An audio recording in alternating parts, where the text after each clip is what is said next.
नमस्कार दोस्तों, stock market studies में फिर से एक बार आपको बहुत-बहुत स्वागत है।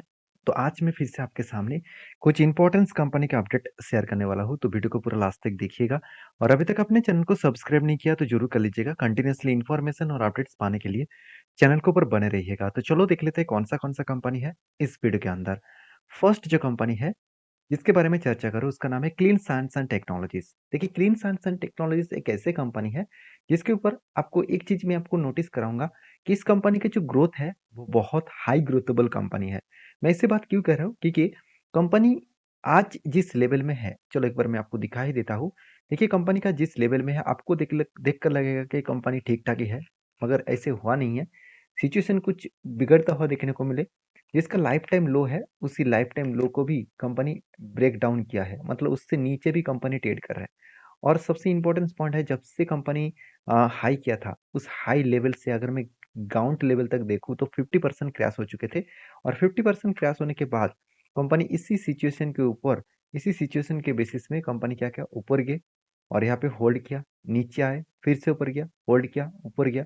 मतलब एक ही रेंज के ऊपर कंपनी ट्रेड कर रहा है, अभी उस रेंज को ब्रेकआउट नहीं कर पाए। और फाइनली एक पैटर्न्स भी कंपनी के ऊपर क्रिएट हुआ।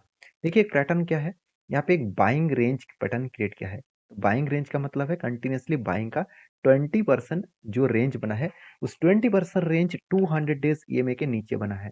तो 200 डेज ये जो ईएमए का लाइन है, इस लाइन के नीचे अगर कोई भी बाइंग रेंज बने, तो सोचना वो हायर पॉसिबिलिटी है, जब भी इस नीचे लेवल को टच करेगा तो एंट्री बनेगा और अपर लेवल में टारगेट बनेगा।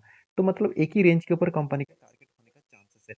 तो बाकी मैं एक बात मैं यहाँ पे कहना चाहूँगा, ये कंपनीज़ के ऊपर जिस तरीके से पैटर्न्स क्रिएट हुआ है, जिस तरीके से क्लीन साइंस एंड टेक्नोलॉजी के ऊपर पैटर्न्स क्रिएट हुआ है, मेरे हिसाब से यहाँ पे वोलेटिलिटी हो रहा है, मतलब कंपनी नीचे आएगा और इस लेवल को वो टच करने के लिए ज़रूर कोशिश करेंगे और टच करने के बाद फिर से रिवर्सल होने का चांसेस है। तो यहाँ पे क्वेश्चन ये आएगा कि सर कंपनी टॉप लेवल से 50% से ज़्यादा करेक्शन क्यों हुआ है? इतना बड़ा बिग फॉल क्यों हुआ है? उसके पीछे एक मेन और मेजर रीज़न है। वो रीज़न कौन-सा है? वो रीज़न है केमिकल सेक्टर में स्लो डाउन। इकोनॉमिकली देखा जाए तो केमिकल सेक्टर में सबसे ज़्यादा slow down last 1 and half month से 1 एंड हाफ ईयर में देखने को मिला और इसी सिचुएशन के वजह से कंपनी के ऊपर एक बिग प्रेशराइज़ देखने को मिला। और अभी देखिए एक चीज़ों को मैं आपके साथ ये भी शेयर करूँगा कि क्लीन एंड साइंस टेक्नोलॉजी के ऊपर एक चीज़ों को आप नोटिस करेंगे कि कंपनीज़ के ऊपर जो परफॉर्मेंस है उसमें कोई भी खराबी नहीं है। चलो एक बार मैं आपको दिखाई देता हूँ जैसे कंपनी का क्वार्टरली रिज़ल्ट। देखिए रिज़ल्ट आपको दिखेगा कि हाँ, सेल्स इस बार कम हुआ। चलो मान लेता हूँ सेल्स कम हुआ, एक्सपेंस कंपनी कंट्रोल में रखे, नेट प्रॉफिट कम तो हुआ, उतना ज़्यादा कम नहीं है। और सबसे इम्पोर्टेंट पॉइंट क्या है आप जानते हैं? कंपनी का बैलेंस शीट। देखिए, कंपनी लगातार खुद का रिज़र्व बढ़ाते चले जा रहा है। बोरिंग्स को कंपनी मेंटेन्स किए, कंट्रोल किया, उस बेसिस में कंपनी का फिक्स्ड जो एसेट है, वो भी लगातार बढ़ते चले गए और कंपनी का सीडब्ल्यूआईपी मतलब कैपिटल वर्किंग प्रोसेस में भी कंपनी इस बार हाईएस्ट पैसा लगा चुके हैं। जब कोई कंपनी खुद के बिजनेस के ऊपर इतना ज़्यादा पैसा लगाया, तो सोचना कुछ ना कुछ बड़ा होने का वो चांसेस यहाँ पे दिखाएँगे। तो मेरे हिसाब से एक हायर पॉसिबिलिटी है आगे बढ़ने का, मगर यहाँ पे मेरे कहने से तो कुछ नहीं होगा। कंपनी के सिचुएशन जब बनेगा, जब पैटर्न्स कंप्लीट होंगे, तब मैं ज़रूर इसके ऊपर ट्रेड लेने वाला हूँ। क्योंकि कंपनी में खराबी तो है, मगर वो खराबी कंपनी के अंदर नहीं है, पूरा का पूरा सेक्टर में है, पूरा का पूरा सेक्टर में स्लो डाउन चल रहा है, तो जिसके चलते कंपनी के ऊपर प्रेशराइज़ बनता हुआ देखने को मिले। बाकी आप देखेंगे कंपनी के ऊपर जो ये म्यूचुअल फंड वाले हैं, वो देखेंगे तो लगातार इसके ऊपर बाइंग कर रहा है और एफएसबी देखिए कंटिन्यूअसली इसके ऊपर बाय कर रहा है। इसका मतलब क्या है? क्या इंस्टीट्यूशन बेवकूफ़ है? बिल्कुल नहीं। वो जानते हैं कि कौन-सा लेवल में खरीदारी करना चाहिए, कौन-सा लेवल में बाय करना चाहिए। तो इंस्टीट्यूशन को हमेशा टाइप मतलब फ़ॉलो अप करिए, क्योंकि इंस्टीट्यूशन आपको एक इंडिकेट करेगा कि मैं कब इसके ऊपर एंट्री ले रहा हूँ और कब इसके ऊपर मैं कंटिन्यू करने वाला हूँ और कब मैं एग्ज़िट करने वाला हूँ। ये सारी चीज़ आपको इस पॉइंट ऑफ व्यू से देखना पड़ेगा। तो बाकी आपकी क्या राय है इस कंपनी के ऊपर ज़रूर कमेंट्स करना। नेक्स्ट जो कंपनी है उसका नाम है आरती इंडस्ट्रीज़। इस कंपनी के ऊपर भी मैं आपको ज़रूर कहूँगा, ज़रूर फ़ोकस रखिए क्योंकि देखिए इसका बिज़नेस जो है आरओसी, आरओई दोनों ही अच्छा खासा दिखेगा। डेप्थ भी देखा जाए तो 0.72% के आसपास हुआ करता था, आज 0.58% के आसपास है।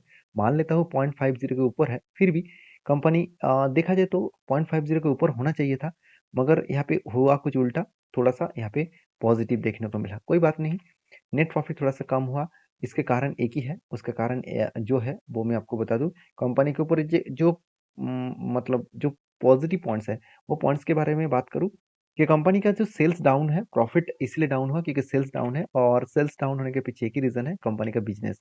अगर मैं बिजनेस के बारे में बात करूँ तो चलो एक बार मैं आपको दिखाई देता हूँ। देखिए कंपनी का बिजनेस क्या है। कंपनी का बिजनेस है स्पेशलिटी केमिकल्स। जो 83% कंपनी का स्पेशलिटी केमिकल्स के ऊपर बिजनेस है, और 16% वो टोटली फार्मास्यूटिकल्स के ऊपर है। मतलब कंपनी का जो बिजनेस है वो ठीक ठाक है, और ठीक ठाक तरीके से यहाँ पे चल रहा है। तो इस बेसिस में कंपनी का आगे बढ़ने का एक हायर पॉसिबिलिटी यहाँ पे जरूर दिखेगा, जब पूरे का पूरा स्पेशलिटी केमिकल का सेक्टर में ग्रोथ होगा। तो मैं पिछले वीडियो में भी आपको बताया था, मतलब पिछले कंपनीज के ऊपर, क्लीन साइंस के ऊपर, वो भी इसी तरीके से काम कर रहे हैं। जब जब पूरा के पूरा सेक्टर में ग्रोथ होगा, तो जितने सारे केमिकल्स कंपनी है, वो सारे कंपनीज धीरे धीरे करके आगे बढ़ेंगे। और आज जो इतना बड़ा फॉल देखने को मिला, आज जो इतना बड़ा क्रैश देखने को मिला है, वो क्रैश को कंपनी रिकवरी करेंगे। और देखिए फाइनली इस कंपनी के ऊपर मेरा जो एंट्री था, वो फाइनली टारगेट अचीव हो चुके हैं। और मैंने आपको टेलीग्राम में भी शेयर कर चुका हूँ सारी चीज़ों को लर्निंग पर्पस में, क्योंकि मेरे वीडियो में हमेशा हर चीज़ों को सीखने को मिलेगा। कोई भी मेरे तरफ से बाय एंड सेल का रिकमेंडेशन नहीं है। काम करना है तो आपके ओपिनियन के हिसाब से करिए, आपके रिसर्च के हिसाब से करिए। मेरे तरफ से सिर्फ सारी चीज़ों को आपको सीखने को मौका मिलेगा। तो यहाँ पे क्या बना, शोल्डर बना, उसके बाद एक हेड बना, उसके बाद शोल्डर बना। तो फाइनली शोल्डर कम हेड कम शोल्डर बना, और फाइनली ब्रेकआउट हुआ। ब्रेकआउट होने के बाद धीरे धीरे करके वो टारगेट को भी अचीव कर रहा है। और मेरे हिसाब से इस तरीके से जो टारगेट को अचीव करने का कोशिश कर रहे हैं, तो फाइनली यहाँ पे टारगेट होने का चांसेस है। तो मैं एक चीज को आपको साथ शेयर करूंगा कि जो टारगेट मुझे मिला है वो कितने दिनों में मिला। वो टारगेट मिला जब एंटी बना था। एंटी बनने से टारगेट तक मैं देखूँ, तो फाइनली मुझे 68 डेज में 22% के आसपास टारगेट मिला। कोई छोटा मोटा टारगेट तो नहीं है। 68 डेज में 2% का टारगेट, मतलब अराउंड 2 मंथ में 22% का रिटर्न मिला। तो इस कंपनी के ऊपर स्टडी करिए, क्योंकि फिर से मुझे लग रहा है और एक मौका यहाँ पे बनने का चांसेस है। क्योंकि जो एक बड़ा सा यहाँ पे क्या बनने जा रहा है, एक कप, और उसके बाद एक बार हैंडल, और फिर से एक बार हैंडल बनाएगा, और अगर ब्रेकआउट करे तो बड़ा सा जर्नी होने का चांसेस है। क्योंकि इसका प्रीवियस जो हाई है, उसी प्रीवियस हाई के नीचे बनेगा, तो हायर पॉसिबिलिटी है उसको रिकवरी करने का कोशिश करेंगे। तो जब कोई ब्रेकआउट होगा तो मैं आपके साथ जरूर शेयर करूंगा। नेक्स्ट जो कंपनी, उसका नाम है येस बैंक।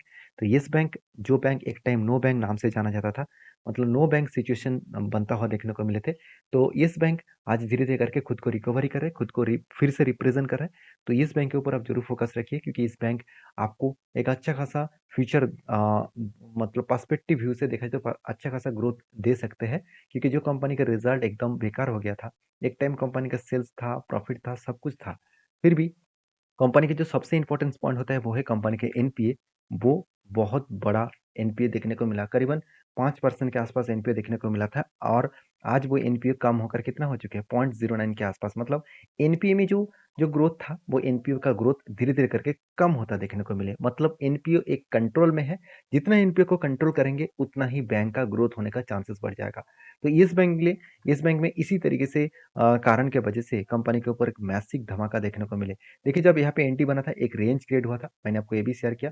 जब यहाँ पे एक एक रेंज क्रिएट हुआ था, और एक 20% के ऊपर रेंज बनना चाहिए था, और यहाँ पे रेंज बना था करीबन करीबन 38% के आसपास। और इस रेंज में जब भी इस लेवल में एंट्री हुआ, और कितने टाइम होने के बाद, अराउंड 1 साल टाइम लगा दिया, और 1 साल में 38% का कंपनी रिटर्न आपको जनरेट करके दिया।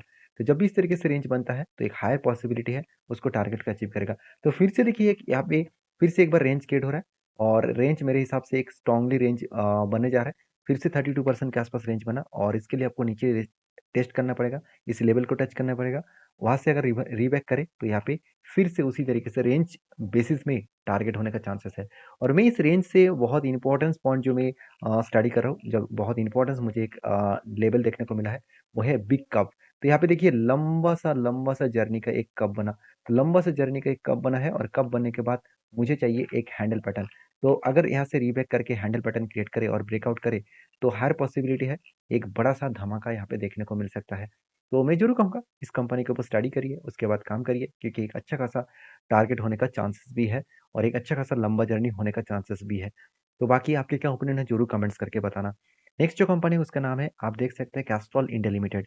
देखिए कैस्ट्रॉल इंडिया लिमिटेड के बारे में बात करूँ, तो डिविडेंड अनाउंसमेंट हो चुके हैं। 21 तारीख को कंपनी आपको ₹4.5 करके डिविडेंड देने वाला है। तो इस कंपनी के ऊपर कितने सारे लोगों का इन्वेस्टमेंट है, जरूर मुझे कमेंट्स करके बताना। और ये सारे वीडियोस आपको कैसा लगा ज़रूर मुझे कमेंट्स करिए और चैनल को सब्सक्राइब भी करिए फर्स्ट टाइम विजिट किया है तो।